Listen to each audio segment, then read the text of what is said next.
سڵاو قوتابیانی پۆلی 12 لەوانەیە ئەو ڕۆماندا باس لە یونیتی سێمی گرامەری سەنڕایزی پۆلی 12تان لەبۆ دەکەم. بێگومان لە یونیتی سێم ئێمە چەند بابەتێکی گرامەریمان هەیە، یەک لەوانە ئاکتیڤ و پاسڤە، ئەمە لە دەرسەکانی پێشتر باسم کردن. بابەتی ئەو ڕۆمان ئەکسپرسینگ ئۆپینیۆن. لە ئەکسپرسینگ ئۆپینیۆن ئێمە باسی چ دەکەین؟ باسی دەربڕینی ڕەئی خۆمان دەکەین یاخود ڕەئی خەڵک. بە زۆری بابەتەکە لەسەرەوەیە کە ئێمە باسی ڕەئی خەڵکی دەکەین. ئەوە دوو شێوەمان هەیە، شێوەیەکیان فۆرمەڵە، شێوەیەکیشیان ئینفۆرمەڵە. ئێستا لەگەرم بن بە هەردوو شێوازەکەت لە بۆ ڕوون بکەمەوە و دواتریش چەند پرسیارێکی وزاری لەسەر هەردوو بابەتەکە شیکار دەکەین.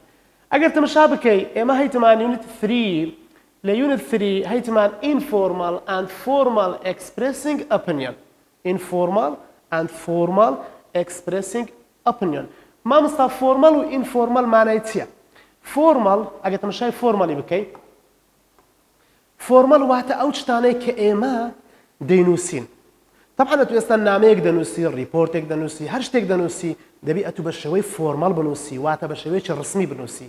یاخود هەندێک جاران کەسێک قسەچی دەکا، خیتابەچی دەدا، یان دەرسەچی دەرێتەوە، دەبی هەمی بە فۆرمەڵ قسە بکە. بەڵام ئینفۆرمەڵ دەکرێت لە بازاری خەڵک بە ئینفۆرمەڵ قسان بکە، لە ناو ماڵێ لە ناو عائیلەی خەڵک بە ئینفۆرمەڵ قسان بکە. ئەوە فۆرمەڵ و ئینفۆرمەڵە. ئێجا ئێمە ئەگەر تەماشا بکەن لە یاسای یەکەممان هەیە، لە یاسای ئینفۆرمەڵی informal expressing opinion، یعنی ئەمە ڕەیەکان دەردەبڕین بە شێوەی ئینفۆرمەڵ. طبعا ئینفۆرمەڵ لە هەمان کات پێی دەگوترێت ئاکتیڤ، کەواتە ئەو مەوزوعەش بەشێکە لە ئاکتیڤ و پاسڤ. تەماشاکە ئینفۆرمەڵ بی، ئەگەر ڕستەیەکت ئینفۆرمەڵ بی ئەوە ئاکتیڤە. لەبەر چ؟ چونکە ئەمە سەبجەکتمان هەیە لە سەرەتا. ئەگەر تەماشا بکەیت سەبجەکتمان هەیە لە سەرەتا، لەبەرەوە ئەمە پێی دەرێن فۆرمەڵ. لە دوای ئەو سەبجەکتە کۆمەڵێک ڤێربمان لە بۆ هاتە قوتابی خۆشەویست. تەماشایان کە say، think، believe، hope، find، expect. یەک لەو ڤێربانە بەکاردەهێنی. خۆ دەتوانین هەندێک ڤێربی دیکەش هەیە بەکاری بێنین، بەڵام کتاب زیاتر باسی ئەو کۆمەڵە ڤێربەی کردیە. قوتابی خۆشەویست، سەبجەکتەکەی دەرێی ئەوجە یەک لەو ڤێربانە لەگەڵی بەکاردێنی ئەگەر تەماشا بکەی ڤێربەکانت پرزنتن، واتە ڕانەبردوونە، یعنی بەشی یەکەمی ڕستەکە ڕانەبردووە. دواتر هەیتمان ذات، ئەو ذاتەش دەنووسی لە پاش ذاتەکەی SVO، واتە سەبجەکتێکی کە دێتن، ڤێربەچ کە دێ، ئۆبجێکت دێ و یاخود کۆمپلیمنت دێتن.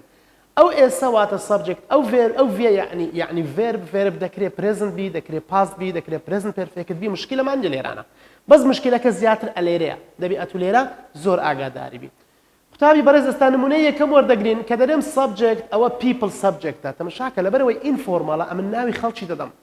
خۆ ئەگات و بە فۆرمەڵ قسان بکەی ناوی خەڵکی نادەی، بەڵام لە ئینفۆرمەڵی ئەتو ناوی خەڵکی دەدەی. مادەم ناوی خەڵکتدا، کەواتە ئەتو ناوی کەسێکتدا لەوانەیە برەی people say، لەوانەیە برەی teachers say، لەوانەیە برەی parents say.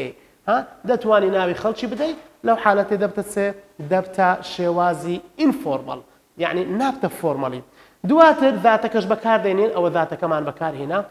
early humans ئەوە سەبجەکتەکەیە. هاتەمەشاکە دینم گۆ سەبجەکتە چکەمان هەیە، ئەوە early humans ئەوە سەبجەکتە ترە، یعنی بکەرێکی ترە لە بەشی دووەمی ڕستە، چکە لە پاش ذاتی بەشی دووەمی ڕستە، یعنی تەواوکەری بابرێن دێتن. livid ئەوە پاس سمپل هاتی. ئەگەر تەماشا بکەی ڤێربەکە گوتم ڤێربەکە چی؟ ڤێربەکەت دەبی هەر ڤێربێکی مشکلە نییە، بەس لێرە پاست هاتی دەکرێت پرێزنت پێرفێکت بێ، دەکرێت پاست پێرفێکتیش بێتن. ئەوەش livid هات هیر، ئەوە کۆمپلیمنتەوە یاخود ئۆبجێکتە، کێشەمانە دروست ناکەم. لە نمونەی دووەم ئەگەر تەماشا بکەن لە جیاتی people دەرێن they، ئاساییە، یان لە جیاتی ناوەکەی جێناوەکەی بەکاردێنن. فەرموو they believe، دائیمەن بزانە لە دوای سەبجەکتی وشەکە، یعنی ڤێربەکە دەبی پرێزنت بی. they believe یەکسەر that، ئەمن گوتم یەک لەوانە بەکاردێنی، یەک قل لەوانە. they believe that early humans lived here، ئەوەش بە هەمان شێوە believe دی بەکارهێنا و دوو نمونەمان حەلکردن لەسەر شێوازی ئینفۆرمەڵ. طبعا ئینفۆرمەڵ یعنی چ؟ یعنی ئاکتیڤ. ئێستا بێنە سەر شێوازی دووەم کە یاسایەکەشیان لێک نزیک ئەگەر تەماشا بکەین، ئەگەر بە ئەوەش ببینێتەوە، ئەو جارێ پێی دەرێن فۆرمەڵ. قوتابی بەڕێز تەماشاکە ئەوە فۆرمەڵە. فۆرمەڵ لە هەمان کات پێی دەرێن پاسیڤ. ئەجە لە ئیمتحان ئەگەر هاتەوە دەبی ئەتو بزانی ئەگەر ئەو ڕستەی داهات و گۆتی جیهانی پاسیڤە، دەبی ئەوانەی فۆرمەڵن بری ئەوانە پاسیڤن، ئەوانەی ئینفۆرمەڵن ئەوانەش ئاکتیڤن یعنی ئەوەش یارمەتی دەدالەوەی ئەتۆ ڕستەی ئاکتیڤ و پاسیڤ لە یەکتر جیاواز بکەیەوە و یاخود ڕستەی فۆرمەڵ و ئینفۆرمەل لە یەکتر جیاواز بکەیەوە.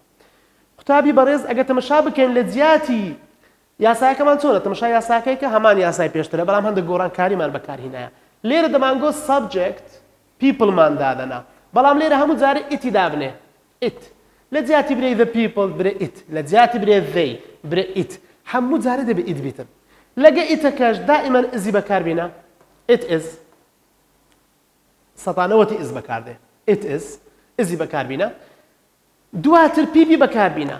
قوتابی بەڕێز ئەدی ئەمە دەمانگوت بەنسبەت ئەمە یاساکەی بەعام ئەدی ئەمە نەمگوت is پیپی لە دوا دێتن لەبەرەوەی ئەوڕستە پاسڤە تەمەشای ئەوانە پیپیەکانن said thought believe it hope it found expected ئەگەر تەمەشای ئەو ڤێربانە بکەی هەمان ئەو ڤێربانەنە هەمان ڤێربن say بیتە چ said think بیتە thought believe بیتە believed hope بیتە hoped find بیتە found و expect بیتە expected.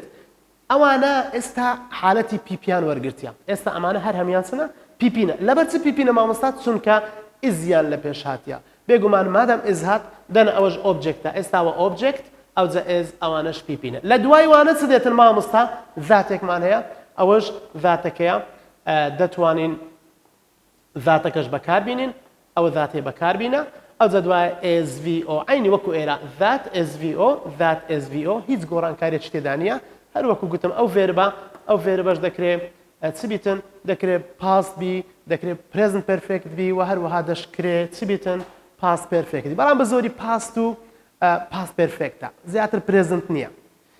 باشە قوتابی بەڕێز ئەمە با نمونەیەکی وەربگرین ها گوتم it is ئەوە it is-ەکەمان بەکارهێنا یەک لە موشانە وەربگرا وشەی said وەردەگرین it is said ئێستا هەتا ئێرە تەماشا بکەی it is said چمان دەداتێ هەتا ئێرە ئەوە ڕستەیەکی پاسڤمان لە بۆ دروست دەکات لەبەر چ it ئۆبجێکتە ئزیش بەکار هاتێت چکە it تاکە و هەروەها said پیپیە کەواتە ئۆبجێکت زائیدەن is ئەو جا پیپی ڕستەیەکی پاسڤی لۆ دروست کردینە that early humans lived here ئەوەش ڕستەیەکی پاس سمپڵی لەگەر بەکار هاتێ و زۆر ئاساییە کەواتە مانای چ it is said that early humans lived here دەگوترێت کەوا مرۆڤە کۆنەکانیان مرۆڤە قەدیمەکان لێرە ژیاینە چێوە دەرێتن it is said خەڵک وە دەرێ یان دەگوترێتن ئەمە نازانم چێوە دەرێ لەبەر ئەوەی ئەو فۆرمەڵە ئەمە لێرە ناوی خەڵکی نادەین ئەمە نازانم چێ ئەو قسەی کردیە یان چێ و ئەو قسەی دەکاتن ئەمە دەرێم it is said بەڵام لێرە دەرێم people say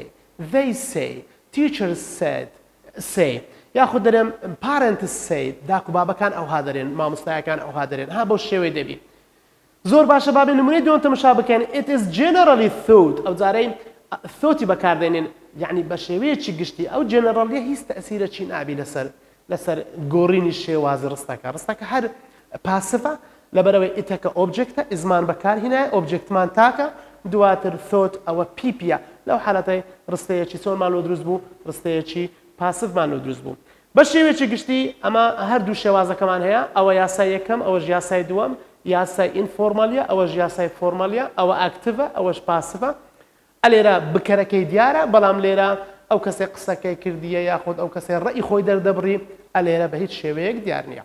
بابێن تەماشا هەندێک نمونەی وزاری بکەین با بزانین لە وزاری چۆن هاتیتەوە بۆ ئەوەی ئێوەی خۆشەویست باشتر ئاشنای پرسیارەکانی وزاری ببن.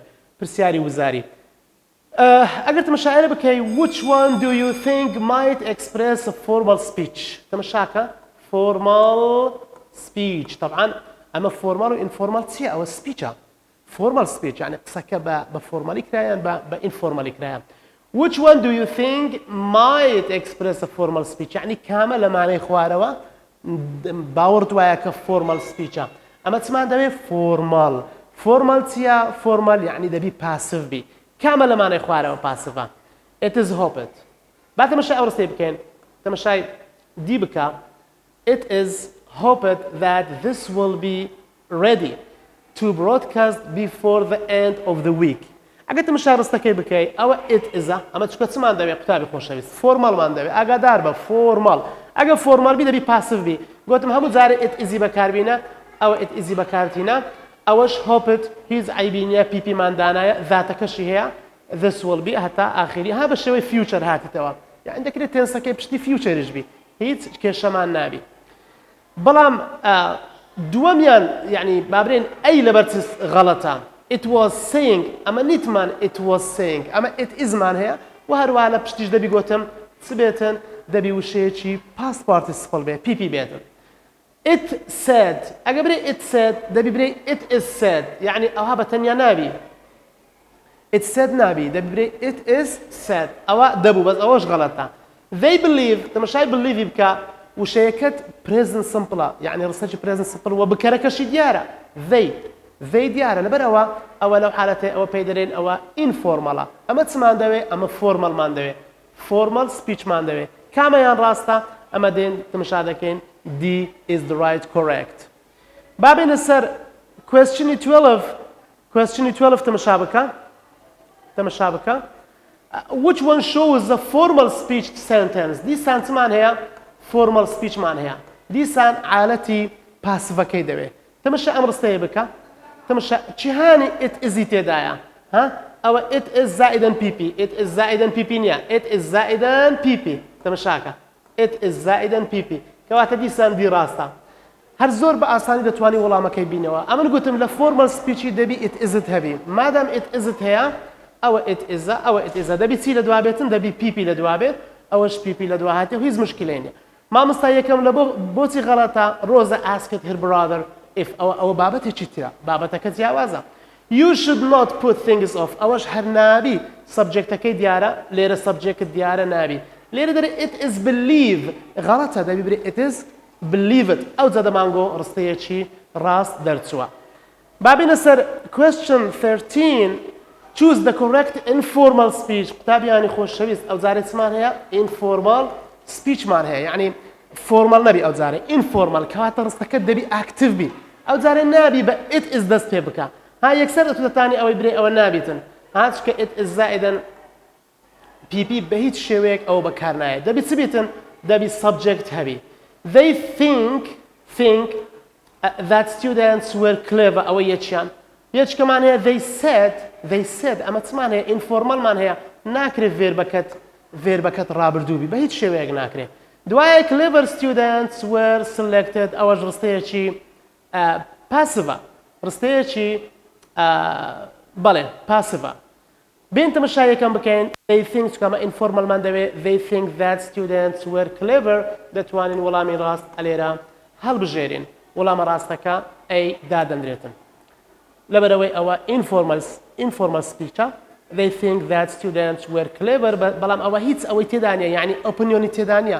ئەگە تەماشای مۆزوعەکەی بەکە clever students were selected یعنی هیچ ڕەئی نییە بەس ئەوە لێرە they think ڕەئی تێدایە ئەگەر تەماشای last question بکەی question 14 which one is the correct informal speech مان هەیە دیسان ئەوەش informal speech ئەوە informal speech مادام informal گوتم دەبی سەبجێکتەکەمان دیاربی ئەگەر تەماشا بکەی ئەوە it is said ئەوە سەبجێکتمان دیار نییە object ئەوە PP ئەوە نابیتن لەبی دەرێتن people say that he is 108 years old تەماشاکە ئەوە ڕستەیەکی کەمان هەیە عینی people say مان هەیە that he is 100 years old ئەوە یەکیانە people said مان هەیە لێرانە said گوتم مادام informalە دەبی ڕستەکەت presentبی بە هیچ شێوەیەک ئەوەش نابی they believe it دیسان ئەوەش پاس دەرچەوە ئەوەش بە هیچ شێوەیەک نابی کەواتە وەڵامە ڕاستەکە چیە وەڵامە ڕاستەکە people say that he is 108 years old ئەوە دەتوانین برێن ئەوە وەڵامە ڕاستەکەمانە ئەوە سێدی تێدایە ئەوە سێدی تێدایە چکە ئەمن گوتم نابی پاسدی ئەوەش believe تێدایە بە هەمان شێوە نابی پاسدی تەنها ئەمە هیتمان people say that he is 100 years old قوتابیانی بەڕێز ئەمانە چەند نمونەیەکی وزاری بوون لە بۆ ئێوەی خۆشەویست ڕوونمان کردەوە دەربارەی بابەتی informal and formal لە بۆ چە لە بۆ expressing opinion ئینشاءالله لە دەرسەکانی داهاتوو بابەتەکانی ترشتان لە بۆ بەردەوام دەبین کاتێکی خۆش